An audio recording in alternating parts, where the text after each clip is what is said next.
দেখা যাক কি ঘটে, কিছুক্ষণ অপেক্ষা করি আমরা।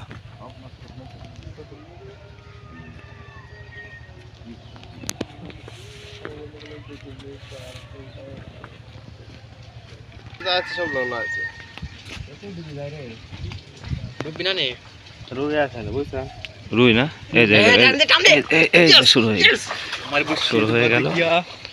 দেখা যাক কি ঘটে, মনে হচ্ছে রুই। এবার আমরা রুই ধরার জন্য অনেক চেষ্টা করেছি, কিন্তু এই যে রুই রুই রুই বিশাল সাইজের রুই, বিশাল সাইজের। এই চলে গেল, বিশাল সাইজের।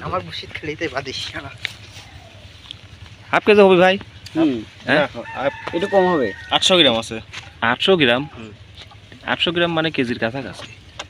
দেখি ভালো করে ধরেন মাছটা, এরকম করে লম্বা করে ধরেন। হ্যাঁ, এটা বলে আপনার হচ্ছে, দেখেন রুই ধরার জন্য কত চেষ্টা, কত রকম পরিকল্পনা, কত টোপ সার ব্যবহার করা হয়েছে, কিন্তু এটা কালবাউস। এটা কালবাউস, কিন্তু রুই না। না রুই না, কালবাউস। অনেক সুন্দর মাছ, অনেক সুন্দর।